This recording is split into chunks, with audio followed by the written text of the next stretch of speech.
Shiv रामेश्वराय her her Bhole.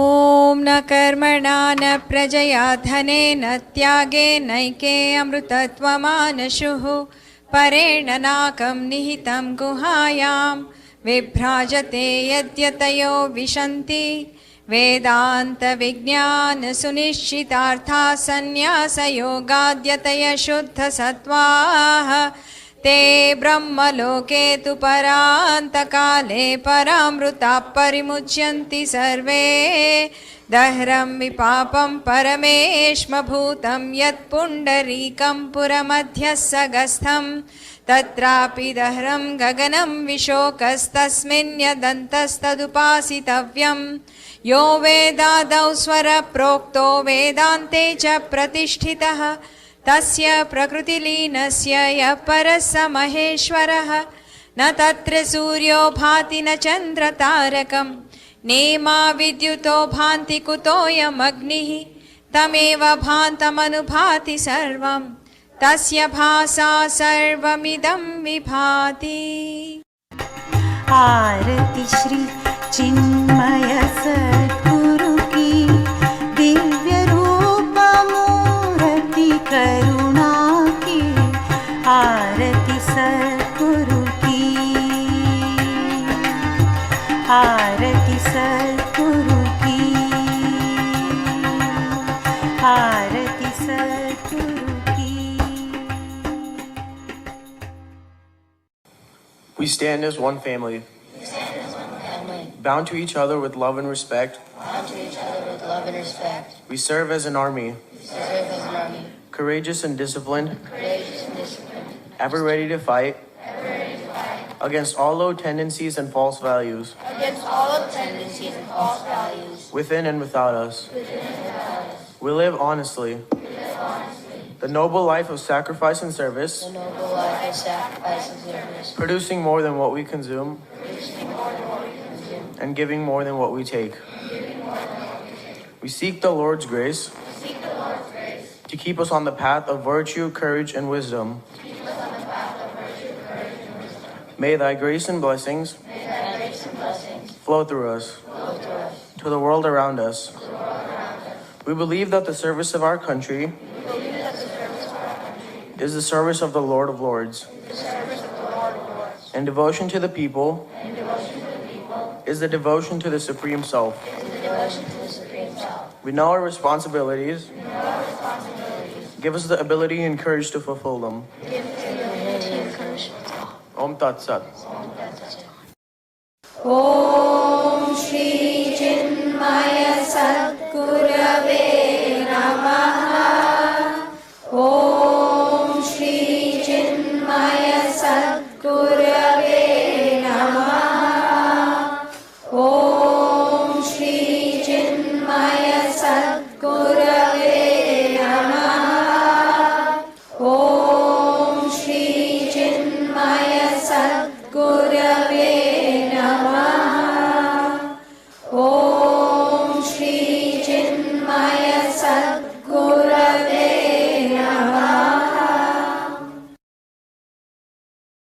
Hari Om. Last Friday was the auspicious day of Kranti, Pongal, Lori, Bihu, and all other fall harvest day celebrations, and I hope you enjoyed it.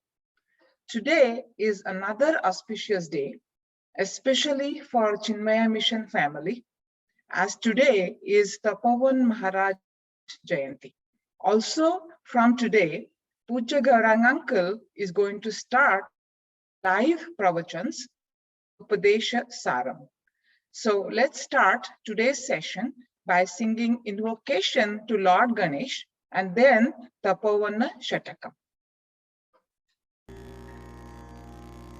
Ganesh शरणं शरणं गणेश गणेश शरणं शरणं गणेश गणेश शरणं शरणं गणेश गणेश शरणं शरणं गणेश गणेश शरणं शरणं गणेश चरणं गणेश गणेश शरणं शरणं गणेश गणेश शरणं शरणं गणेश पार्वती तनया शरणं गणेश पार्वती तनया शरणं गणेश ईश्वरपुत्र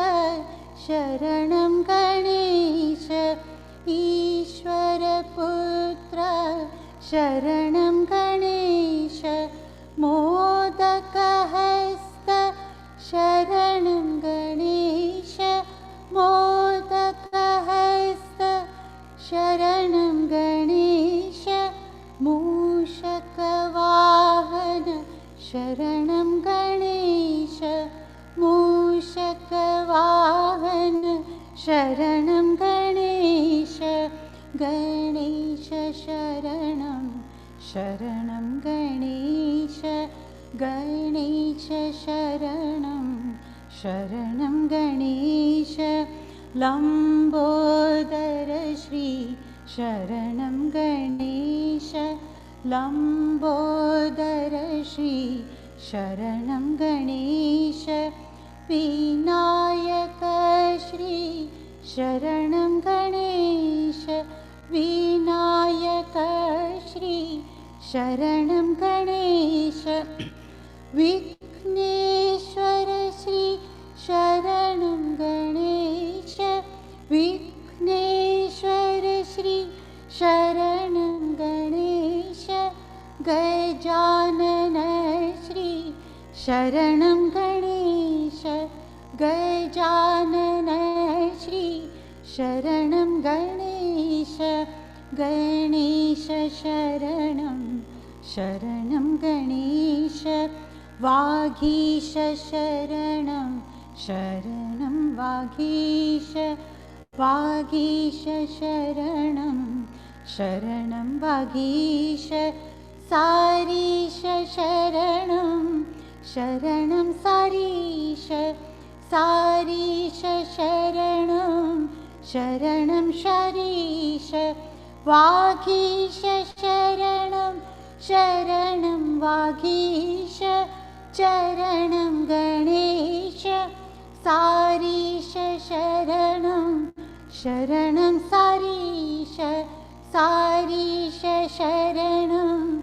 शरणं सारीश गणेश शरणं शरणं गणेश गणेश शरणं शरणं गणेश चरणं गणेश शरणं गणेश चरणं Ganesh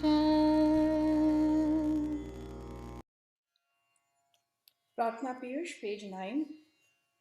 Vyaptam jagattin chidatmabhavat rajva yatha hirhi characharam yat sanyasya sarvam cha sadatmabhave swayam samastam cha babhuvayastu nissanga nirmuktipadam prapatya ब्रह्मात्मभावेन विराजितो यः श्री सौम्यकाशी शमहेश्वराय तस्मै नमः स्वामी तपोवनाय तस्मै नमः स्वामी तपोवनाय अखंड भाव शिवरूप तत्वः चिति स्वभाव परमात्म सत्यः सत्यस्य सत्य सुधियैव गम्यः पर प्रधानात् परमेश्वरो यः आद्यन्तहीनो निरपेक्ष दीप्तिः स्वतः स्वरूपे न विफुल्लितो यः श्री सौम्य काशीश महेश्वराय तस्मै नमः स्वामी तपोवनाय तस्मै नमः स्वामी तपोवनाय मन्तुं न शक्यो मनसा कदाचित् वक्तुं न केनापि तथा न वाचा बोद्धुं च बुद्ध्यापि तथा न शक्यः बुद्ध्यादिसाक्षी खलु केवलो यः सर्वेन्द्रियातीतपदस्थितोऽपि सर्वेन्द्रियप्रेरयिता परो यः श्रीसाम्यकाशीश महेश्वराय तस्मै नमः स्वामी तपोवनाय तस्मै नमः स्वामी तपोवनाय शुद्धातिशुद्धं च सदा प्रबुद्धः विश्वेश्वरो विश्वपरः प्रसन्नः व्यापी परब्रह्मणि मोदमानः वेदान्तसार सुधियां शरण्यः एको वशी सर्वभूताधिवासः सर्वाधिपः सर्वजीवात्मको यः श्रीसाम्यकाशीश महेश्वराय तस्मै नमः स्वामी तपोवनाय तस्मै नमः स्वामी तपोवनाय अशब्दमस्पर्शमरूपवच्च तथा रसं नित्यमगन्धवच्च निरञ्जनं नित्यनिरीहमेकं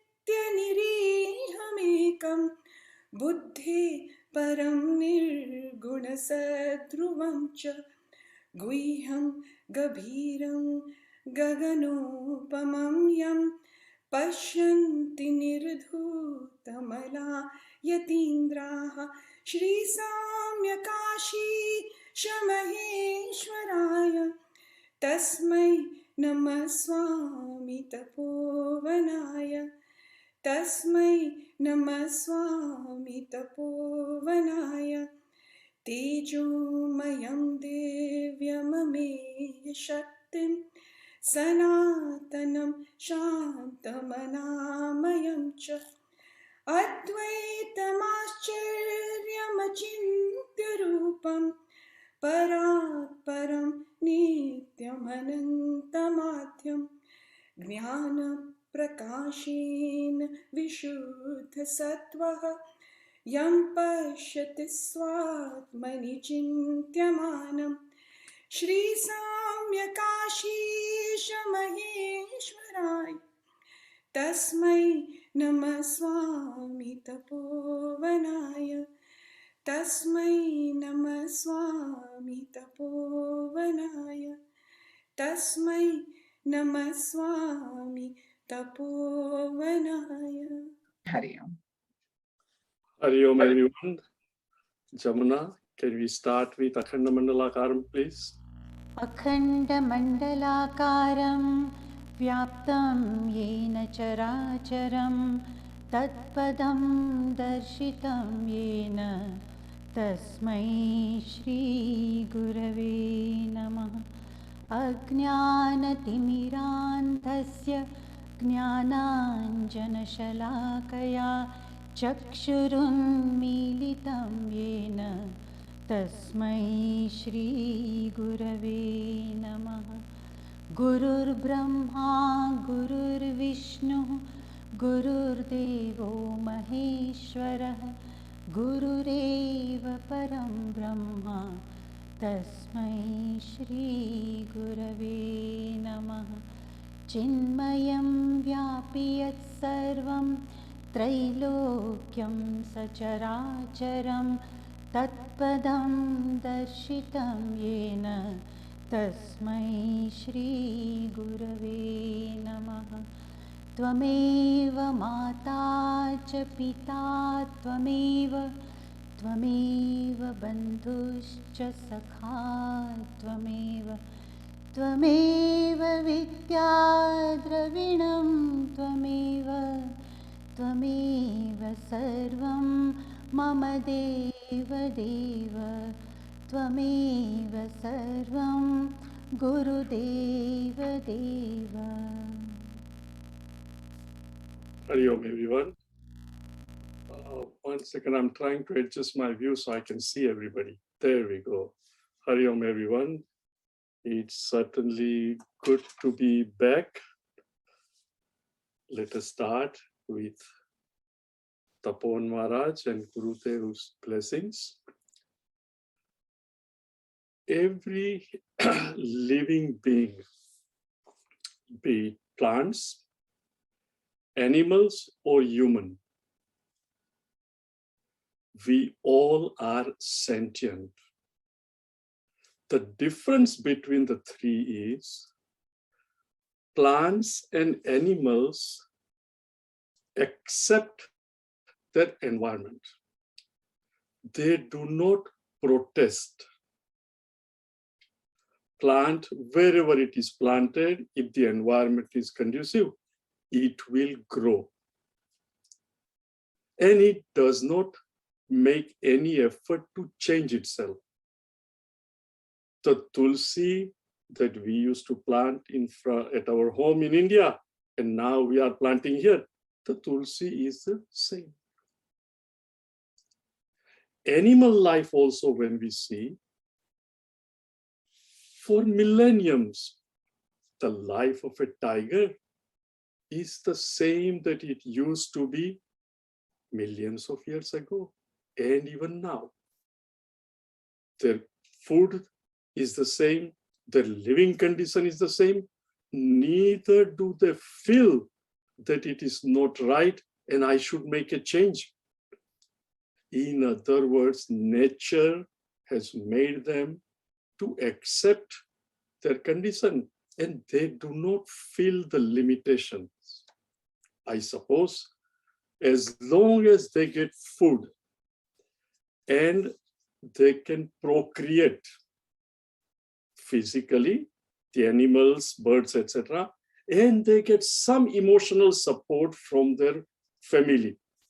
Right? The elephants, tigers, even dogs, they express love and feeling. They are happy. They do not try to find out how else.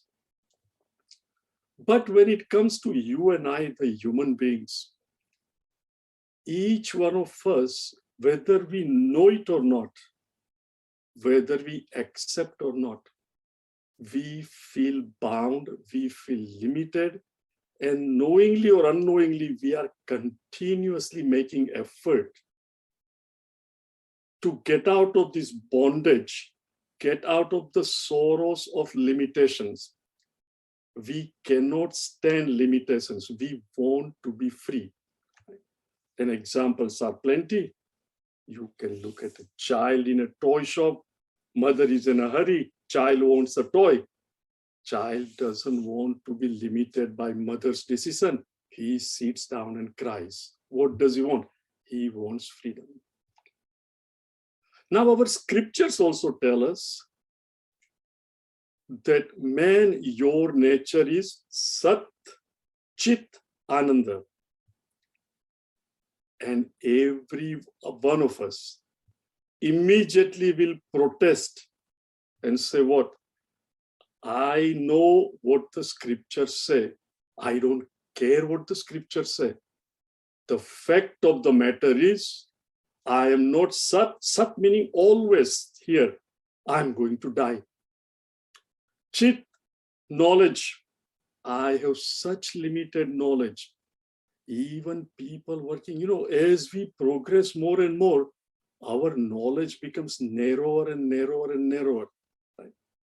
Years ago, it was just a general practitioner, doctor, and a few surgeons. And now we have specialists, and specialists. If you work for a Boeing company, you think the engineer knows the plane. You ask him, he says, I worked there 35 years, 40 years, and what do you know? I know only about the front gear when the plane lands and when it retracts. And there also there are specialists who would know about retraction and those who would know about when it comes out. Thus, the knowledge also is very limited. And Shastras tell you and I what? You are knowledge. And it says you are Ananda, and our experience is anything but. Right? In other words, we are continuously trying to get Ananda. Now think of it. Is Shastra right or not? One thing, keep it in back of your mind. Everything in nature naturally wants to go back to its original state, and it continuously makes that effort. Iron ore, when it is extracted from the land and refined and made into pure iron, and then you and I go to Home Depot or Lowe's and buy nails and this and that, and sometimes they are galvanized so that they cannot corrode, but you keep it out in the element. Yeah, because we have put corrosive protection and all that, but over a period of time, what happens to that nail or anything made up of iron? It again tries to go back in presence of moisture and oxygen to iron oxide. In other words, it wants to go back to its natural state. Every living thing, as well as matter, wants to go back to its original state. Now, Shastra tells you and I, you are Sat, you are Chit Ananda. Now, let us take a look at it. What are your efforts and my effort? If you are young, you go to pump iron in the... If you're old like me, maybe you walk a mile or two. But behind all this, dieting, this, that is what?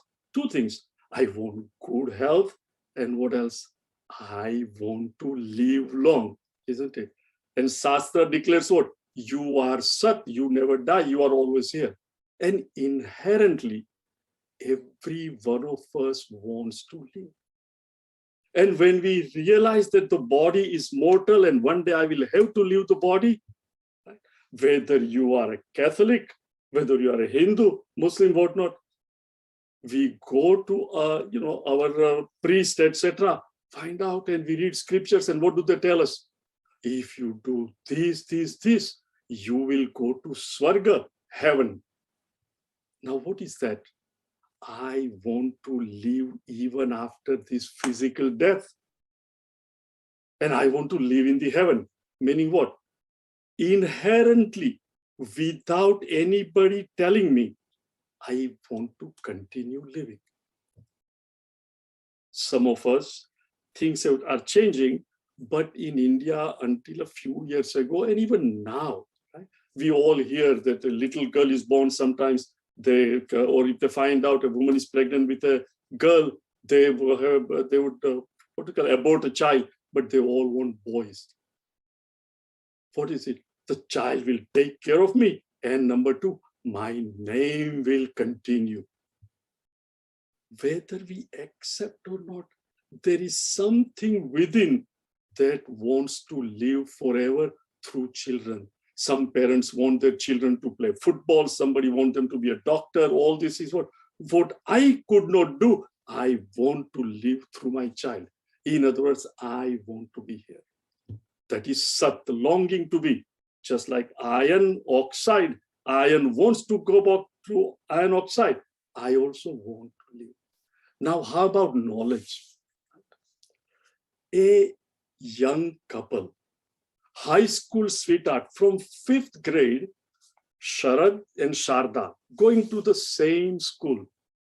They met when they were in 5th grade, they just were friends, etc. As they grew, they were attracted to each other.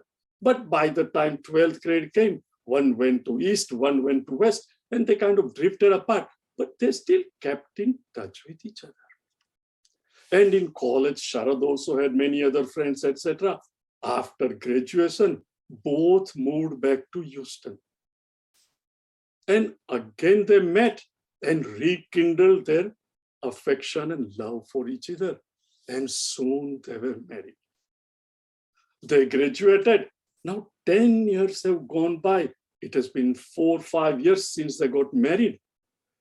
And they get a little email that we are going to have 10th reunion of our high school graduation. Now remember, 10th reunion is not bad, it's pretty good, because everybody still looks the same. There are no bald-headed people, etc. You can recognize each other. Right? So when Sharad and Sharda also walked in, etc., everybody, hi, you know how it is, everybody. And those girls get together and are talking, etc.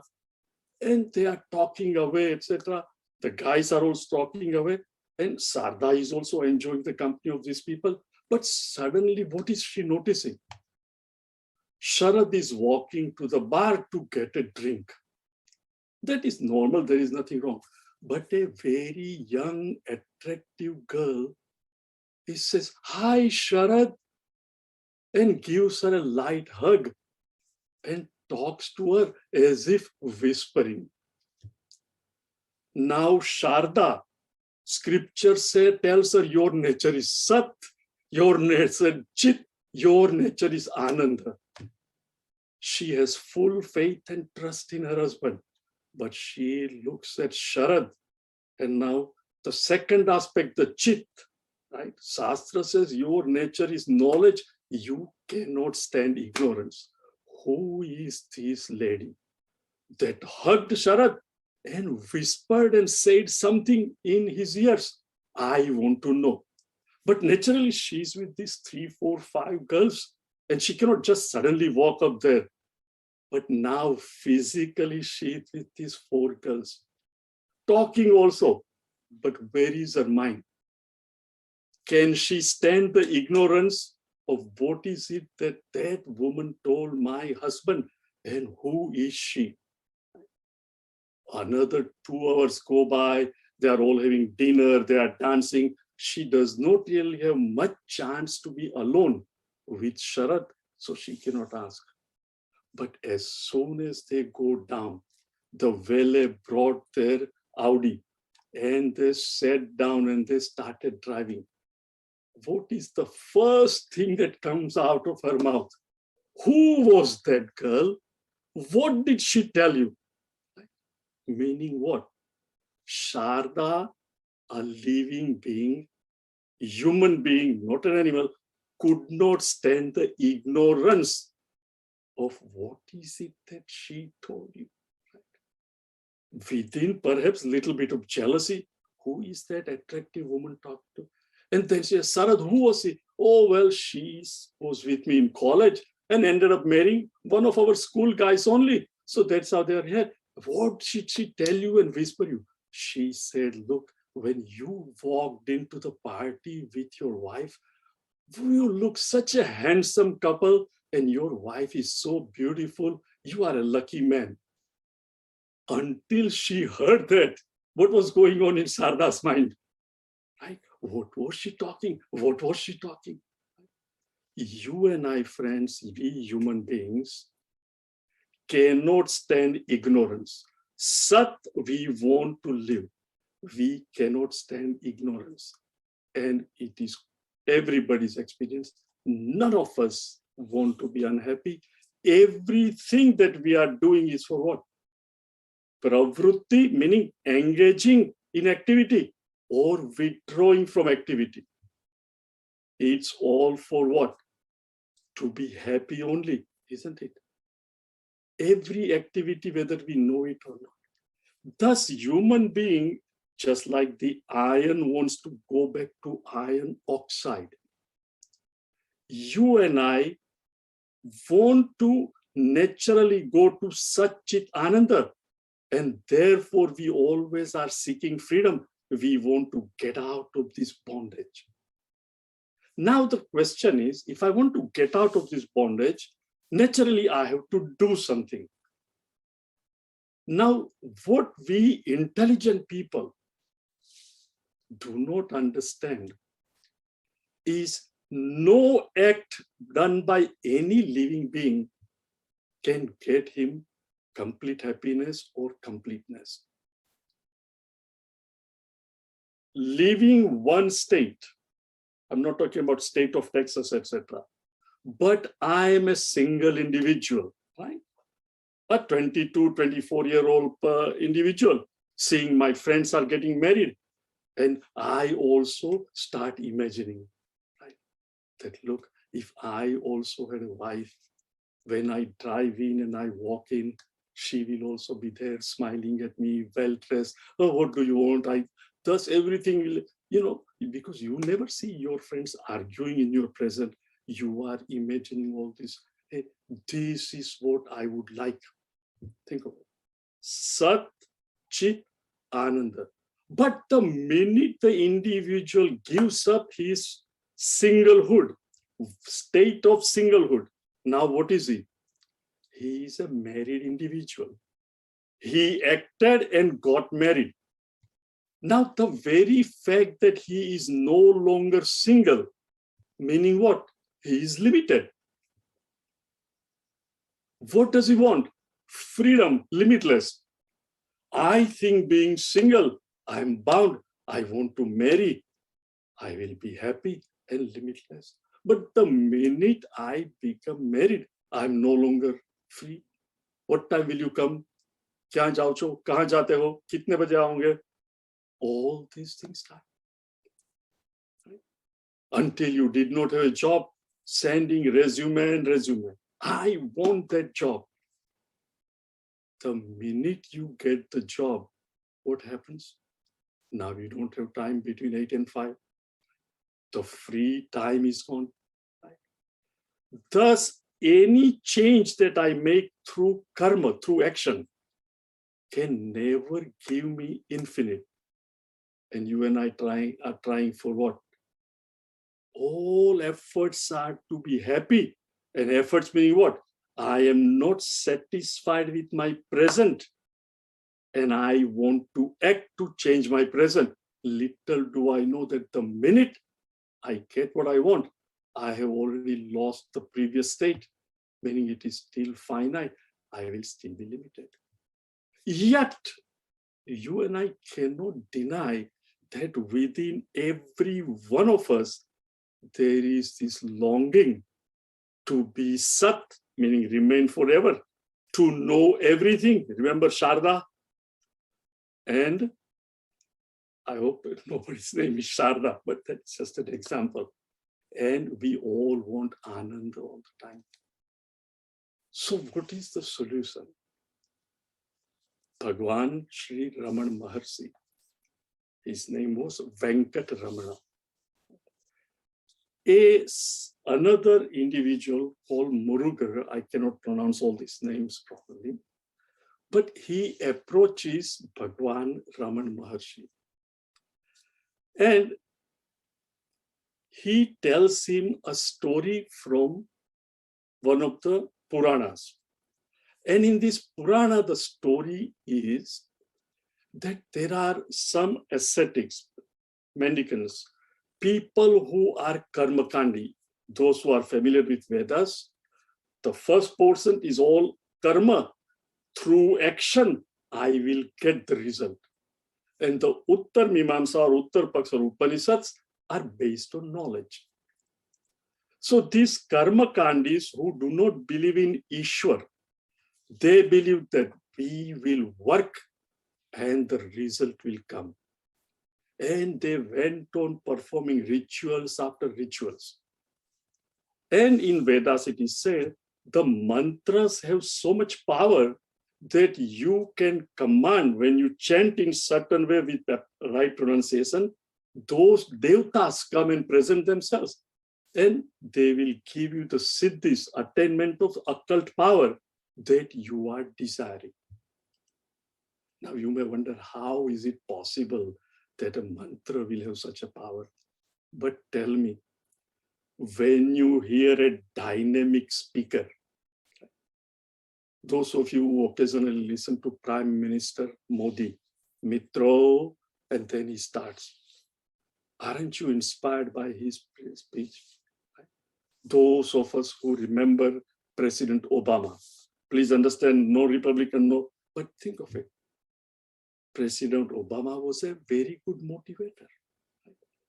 when he spoke, it's like a John F. Kennedy. There are individuals who can motivate people. Our Gurudev Chinmaya, who can deny? Right? The same scripture, when he explained Sadhana Panchakam, you get glued to his voice. And even in our mundane life, if a friend of yours even sarcastically makes a remark that hurts you, what is it? Power of words, isn't it? It brings out anger in you, hatred in you. Somebody comes and sympathetically says something with a lot of love. What happens? It evokes love within us. Meaning, words have power. So these ascetics, knowing Veda and mantras, would go on performing rituals. And they were getting more and more power. But like any one of us know, especially the first generation, right? As we came here with practically very little money, but as we started getting more money, were we satisfied with it? The more money we get, the more we want. So same with these mendicant ritualists, they will do lot of yagnas and yagas, offer these, chant this mantra, and they will get power. But as soon as they got power, they saw it, they wanted more. They wanted more. But they were very sincere and they went on doing this activity. Now, Bhagavan Shiva, this is all Leela of Bhagavan. Leela meaning, Bhagavan creates this to teach us things. Lord Shiva took kindnessly, lovingly looked at them, said, these people are so sincere. And they are running after this siddhi. But remember what we looked, being single, he does a lot of rituals. What are the rituals? Sending flowers to her, sending a text message, I love you, let us meet. All these are rituals, right? Similarly, these people are also doing rituals, but the single becomes married. His freedom as a single is gone, both boy and a girl.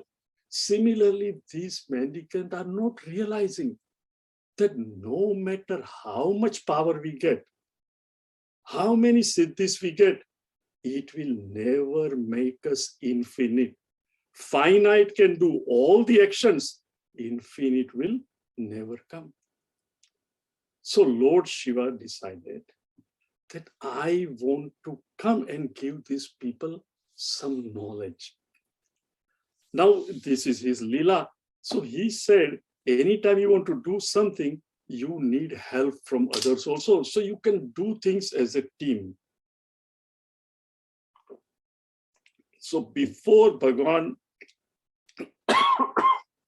manifested, he sent an SMS. He also had an iPhone. Vishnu Bhagavan also had an iPhone. So he sent an SMS and says, look, I'm doing this and I will need you. So at an appropriate time, you also come. And he just said, K, not okay, because short, right? And he sent a message, okay. Now, Lord Shiva presents himself. Now, these individuals are so busy doing the yajna, they have no time for anything else. And their wives were bringing everything for them, the samagri, etc. But Lord Shiva comes as a very handsome man and manifests. And of course, being Lord himself, he has the ability. And these women, they looked at him and said, wow, there is something about him. They got charmed and attracted towards this handsome young man. So instead of taking the samagri, the material for yaga and yagna to their husbands, they took it, put it, and instead of bringing more, they looked at him and started going towards him. One went, another went, before you know it, all of them were going. And Lord Shiva, this young handsome man, started walking so that he took them away from where these mendicants were doing yagnas. Suddenly they found out, hey, we are short of material. Where are our wives? So they got up looking for them. And that is when Vishnu had already seen his text message and said, okay, as these guys are trying to find out where their wives are, looking, and they also had occult power. Remember, they had a lot of siddhis. So they could figure out that there is somebody who has attracted our wives, and they are going in that direction to find. But as they are going, what happens? Bhagwan Vishnu manifests himself as a Mohini. Mohini meaning young, attractive girl that man would be attracted to. In other words, Sharda was jealous of that young girl who talked to Sharad and whispered, "What a handsome couple you are." Remember. So this mannequin, they looked at Bhagwan Vishnu, but they are seeing this beautifully attractive girl. So they all started going. And Bhagwan took them enough, and suddenly Vishnu Bhagwan, the Mohini disappears. Now, when she disappears, these mendicants realize that there is more to it than just these people going away. Remember, they had siddhis, so they realized that this has got to be something. And then they turned and they saw Lord Shiva there, where their wives were going. So they said they wanted to fight with Lord Shiva. Remember, they had occult power, so they could create shastra, etc. But all they would do, nothing happened to Bhagwan Shiva. That is when they realized that this person is not an ordinary person, and they fell at his feet and says, "Lord, please tell us, where are we going wrong? Let us pause here." Lord Shiva gives a message to these people. This poet who was writing this story, he came up to this stage about story. But then he had to write the very Upadesh, the teachings Lord Shiva gave to these mendicant, the ascetics, those who were doing this, yagna and yaga. And he could not, all he could find in the Puranas is that Lord Shiva gave the message. But what message? He couldn't figure out.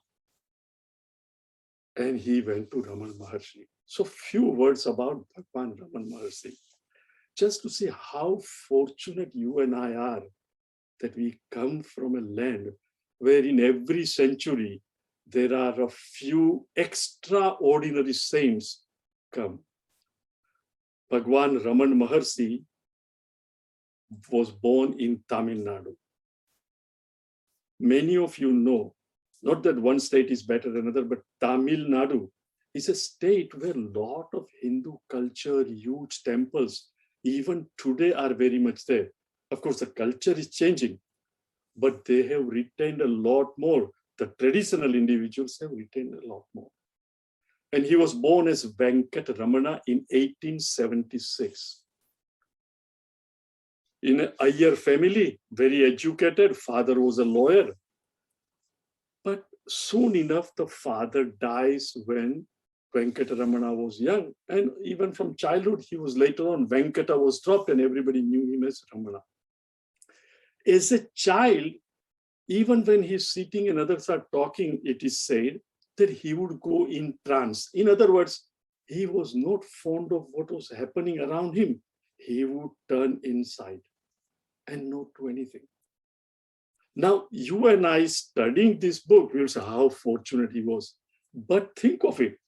If any one of us had 2 children and one of them is not interested and just sits, what will we think? I think we need to talk to a doctor and take him to a psychiatrist. You know, hey, Bhagwan, why have you given me such a child? Look, he's within quote, not really smart like my older one. Parents would be worried. So naturally, the friends and relatives and others, they all would talk that something is not right with this child. Then he was growing up, not much interested in going to school, but he had to. But when he was 14, 15, he heard that some relative died. And now he could understand what death is. So immediately this Ramana wanted to know what is death. So quietly, and because people left him alone because he never was mixed, he went into a room, closed the door, lied down on the floor, pretending, remember as a teenager, to be a dead body. He sincerely wanted to find out what is death. So he lies down, motionless, as if he's dead, practically stopping every thought and breathing just barely. And to his surprise, he found out that he could withdraw from the body, but he was very much there. And he was curious, what is this death? Because I do not die. And that experience of pretending to be dead and finding out that, look, even if the body does not move, I am still very much there. I have an existence independent of the body. This young teenager Ramana had that experience. And he had heard from his relatives about Arunachal mountain and Shiva temple, the Jyotirlinga and the Shiva temple. And I'm sure every one of us can vouch for it. You know, whether you know it or not, but you hear about something and from within you long that, hey, I really want to do this, right? There is Tirupati, there is Badrinath, there is Jagannath Puri, there is Dwarka, there is Srinathji, but some of us want to go to Tirupati only. We hear about all this. One says, no, I want to go to Jagannath Puri. Other says, I want to go to Dwarka. One wants to go to Kanyakumari. Thus, Ramana Maharshi had this longing that he wants to go to Arunachal and be there. So in 1895 or 96, he decided that enough is enough. Father is no more. He took 3 rupees from his brother's school fee and went to the railway station and wanted to go to Chennai or wherever, nearby where Arunachal mountain is. But there wasn't enough money. Fortunately, Raman Maharshi in those days, just like those of you whose children were teenagers in 80s, right? You didn't want them to wear buttis, earring, but the children wanted to wear earring. In those days, all boys would wear earring. And unlike here, that you buy for 25 cents or $2, those were real gold earrings. So Ramana decided that in order to buy the ticket, I will need. So he pawned it off, and whatever money he got, he bought the ticket and he went to Arunachal mountain. And he had some money left over. So in the tank, their little talab, he threw the rest of the money and he started staying there. In the beginning, nobody noticed him. He was in one corner where they would throw, after cutting vegetables, whatever is left, they would throw. He would eat there and survive until he was discovered. Then later on, he moved to 2 different caves, but he never returned. He was always there. And he was considered a great saint. Very quiet, but his presence itself was so divine. And once you become famous, Paul Brenton, I think, I'm not very sure, a Britisher, who was looking for some great person in India who could tell him about the reality, he discovered. And once he discovered, he wrote it in a book, and then a lot of Westerners, along with Indians, everybody started coming to him because he was, our Gurudev also physically had gone and had his darshan, and Gurudev himself had said, at that time he was not much of a spiritual person, but he says one thing he could recall, that when he went to Arunachal mountain and when he was in presence of Ramana Maharshi, he says he felt as if all his agitations temporarily were gone and he felt peace. Just like many of us felt in presence of Gurudev Chinmaya. So this Raman Maharshi was known, it became naturally later on known as Ramana Maharshi. When he was there, once his teacher came, when he was in school, and then he recognized that this is my teacher. So he told one of his person there, he says, get that particular book and give it to the teacher. So the teacher took it. He was staying there for a few days. He read it and he comes next day. And he goes to Raman Maharshi. Remember, his student, right? Raman Maharshi was his student. He says, I don't quite understand this. Can you explain? Instead of answering, Raman Maharshi looks at him and tells him, do you know, this is the very reason I left school. I didn't want you to ask me, explain this and explain that. He says, this is why I left school. Of course, later on, he answered. So this great Raman Maharshi, when this poet approached that I am stuck, I want you to write this Upadesh that Bhagwan Shiva gave to these ritualists, these mendicants, these people who are performing yagnas for power.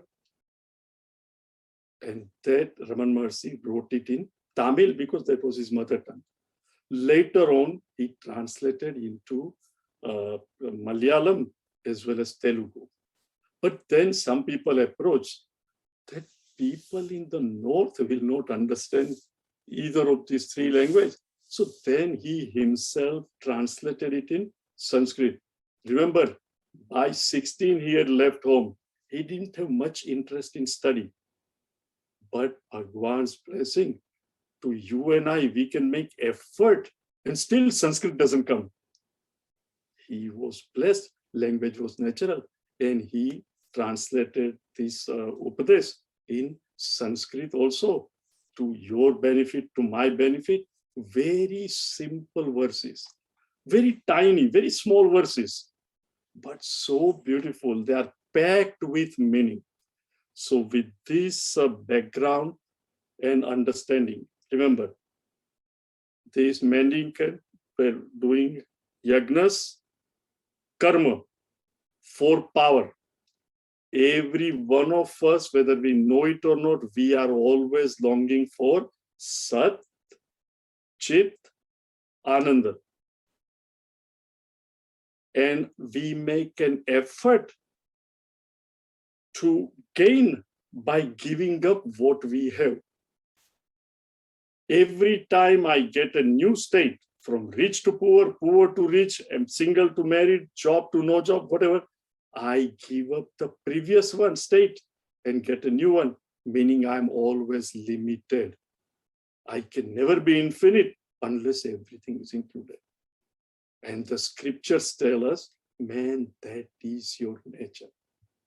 And if that is my nature, like my glasses that are on my head, it only can be found out in terms of knowledge and not any action. We have seen this many times. So with this, let us turn. So all of you, I hope most of you have text. So turn to it. As I chant, you please repeat. Okay, let me get a drink of limbu pani.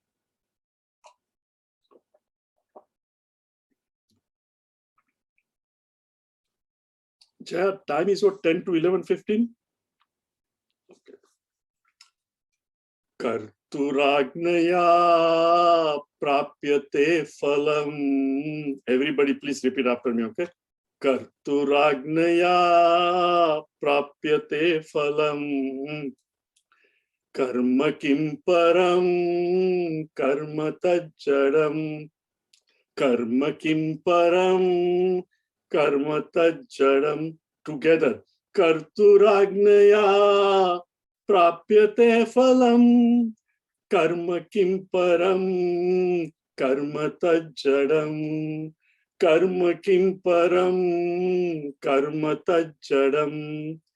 If nothing else, if you listen to all the 30 sloka, one thing like Bhaja Govindam, you will start chanting these slokas when you take a shower.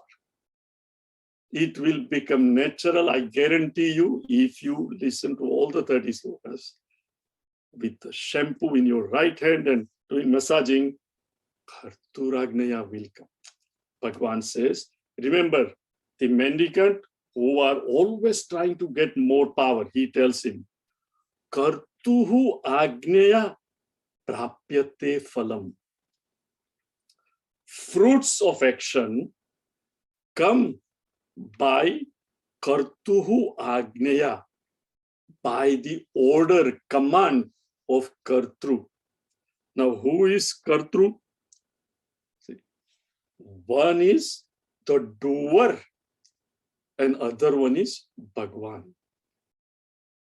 Every one of us undertake action, the Karta, the doer.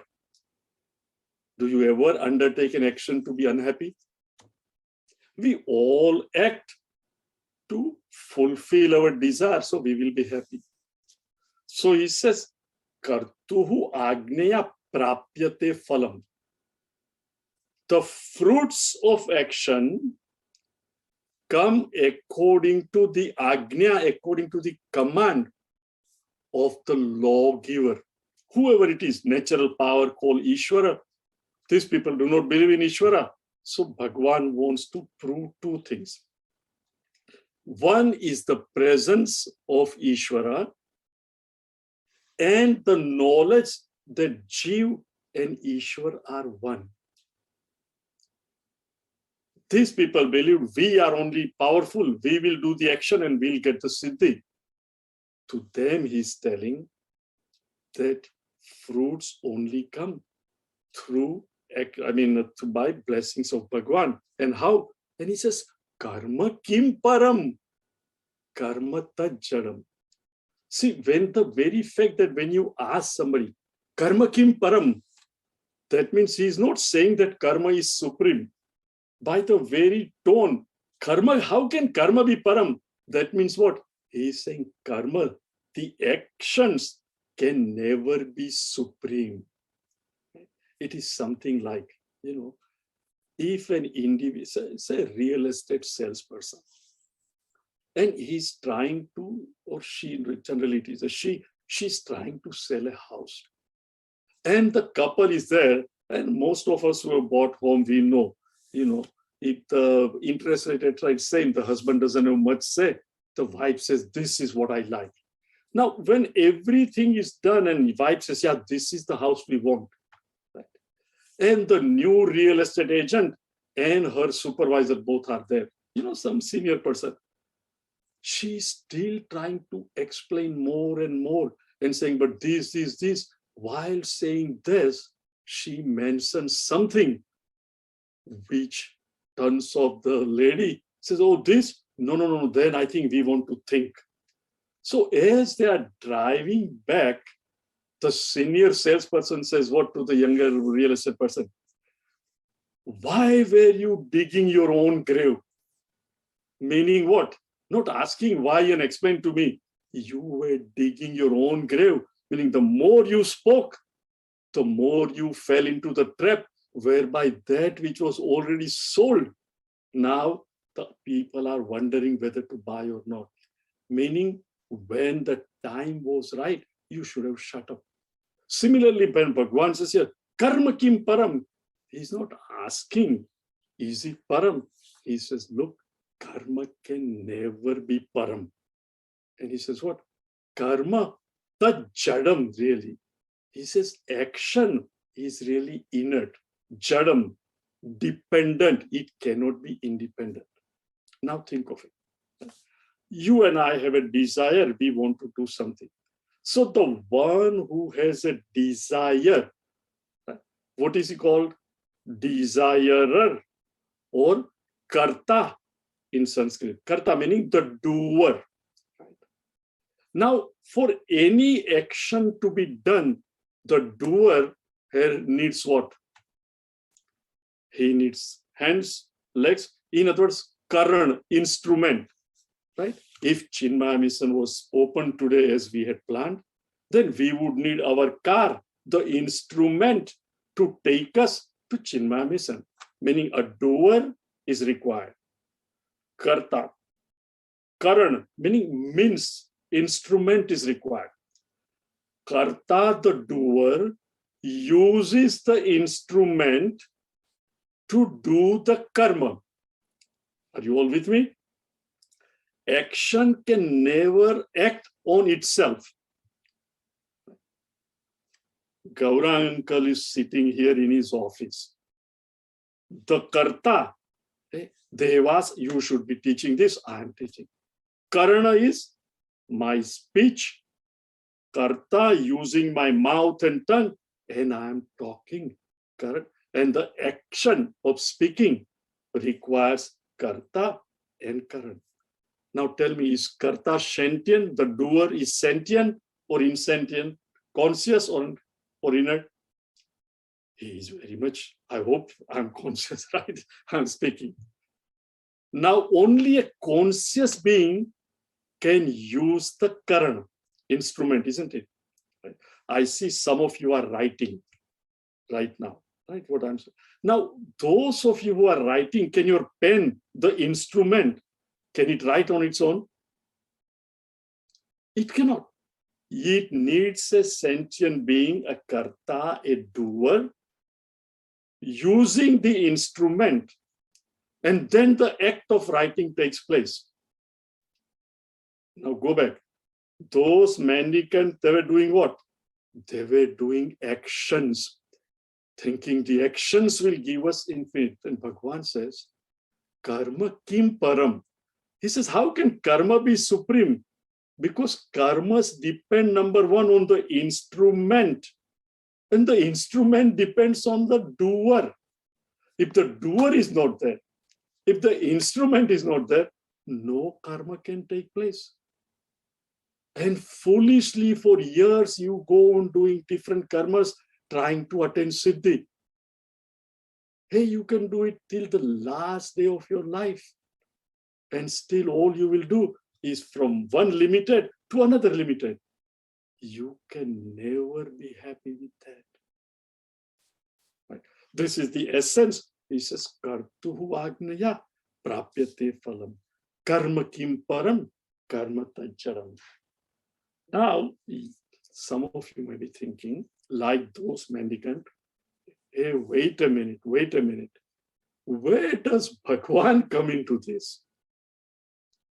I, the karta, do it. Gaurang uncle starts speaking. He's karana the speech, and he has knowledge at the intellectual level, and he is talking.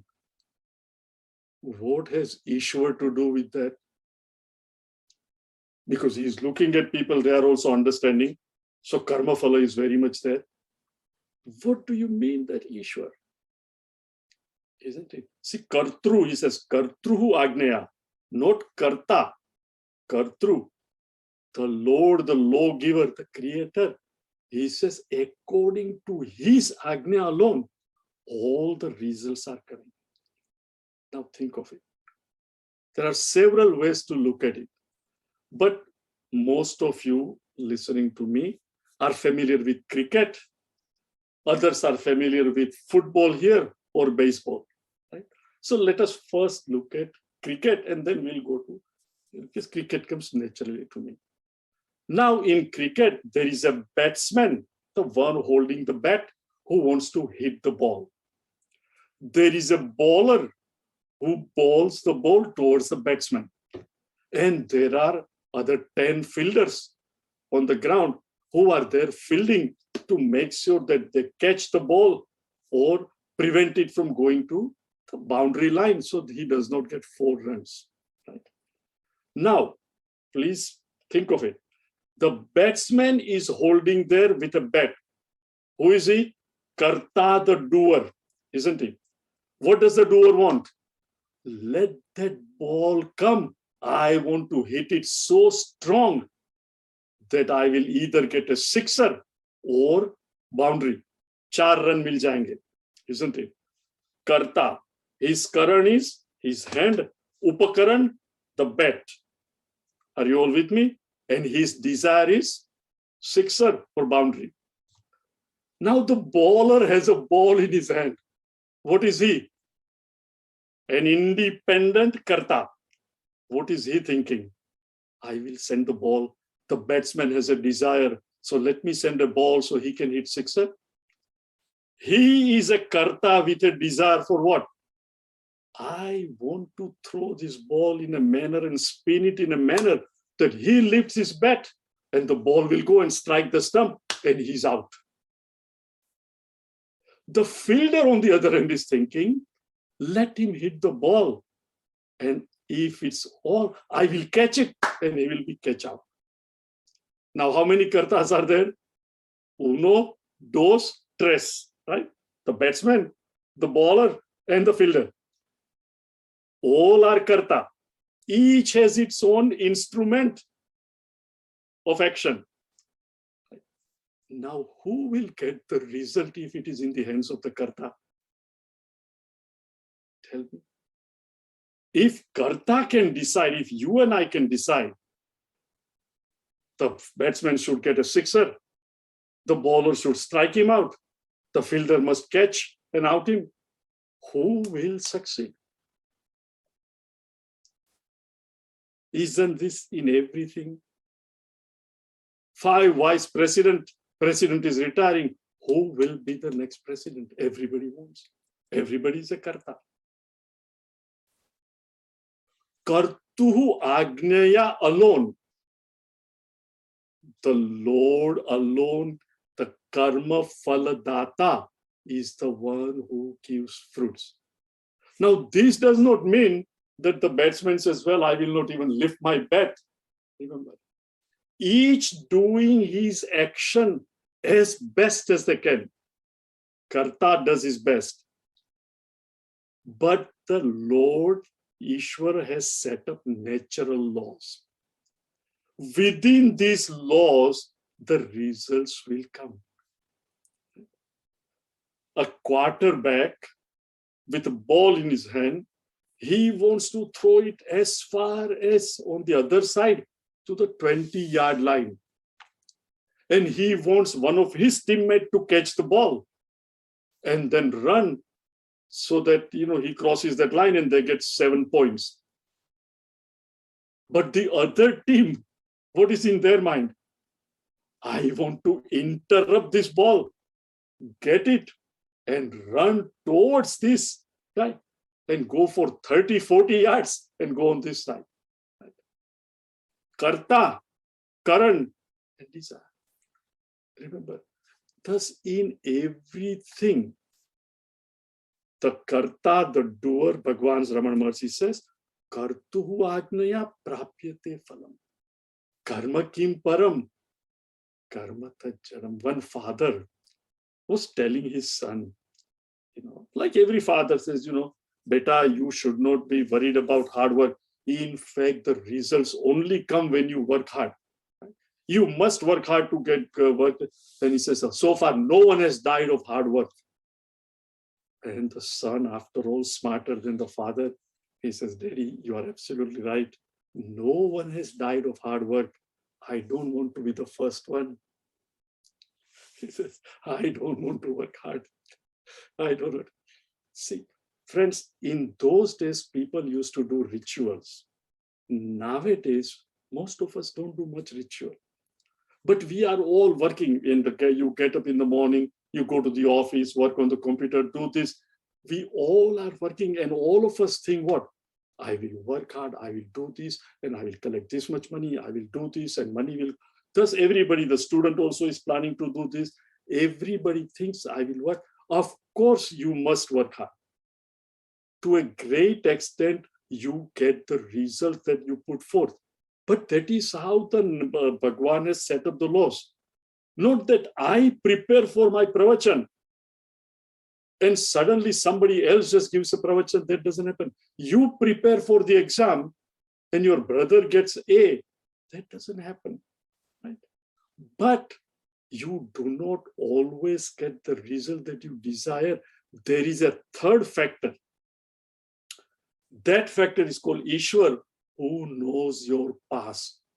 Who know it is almost, nowadays it's so easy to understand. It is like the program, right? You and I, how is it possible? Your computer understands and remembers so many things. You just click and it brings out things. So based on all my past karmas, and then when I act right now, depending on that, going through the past karma and vasanas, the result will come. So Bhagavan says, karma definitely is not independent. In fact, karma is jadam, inert, isn't it? You have a knife and you are cutting vegetables. A doctor has a special knife to cut open the stomach to remove appendix. And a robber has a knife to stab the guy and loot him. Knife remaining the same. Knife meaning current. Karma remaining the same. To open up, does the knife really know anything? It is inert. It doesn't know what it is being used for. Neither does the very act that knife is doing. Please understand, it is jadam, it is inert. And it is dependent. It's not independent. Knife cannot of its own cut vegetables. So it says karmas are inert, dependent on the karta. And even karta cannot ordain the result. The result depends on kartru. Just think of it. If results did not depend on Bhagwan, honestly, any one of you right now, how many 248 people are logged in? One of them is me, and BN and few others have no choice. So 240 of you who are listening, would you really log in if every desires of yours came true and you were happy? But the fact of the matter is what? You and I try and have a desire and we act. Who doesn't want the result that he wants? Every time, when I logged in today, I was hoping that you all will come, isn't it? Everybody acts with a desire. But do we always get desired result? If it was in our hand, all of us will get desired result and we will all be always happy. Right? All mandirs will have to close down. Who will go to the temple? Think of it. You act, you get the result. Baat khatam ho gayi. But every one of us know what? Hey Bhagwan, I am putting forth my best effort. Please bless me. Meaning what? I am putting all, but that little bit, you be there, meaning be cooperative, be conducive. Once a man begins to appreciate and understand this, please understand, it's not to become lazy. You put forth your it's already 11:15. Okay. We'll continue next week. It's 11:15. Jamuna, you want to complete? It's 11:12. ॐ सर्वे भवन्तु सुखिनः सर्वे सन्तु निरामयाः सर्वे भद्राणि पश्यन्तु मा कश्चित् दुःखभाग् भवेत् हरि ओम श्री गुरुभ्यो नमः हरि ओम. One quick request to all younger people who are listening. I would like more of you to log in as a panelist whereby I can see your face. So I can tailor my talk more according to the generation that has been born and raised here, because all the Sanskrit words you are not familiar with. So if I see those faces, I can use more English words and make sure that you understand it. Okay? Hari Om.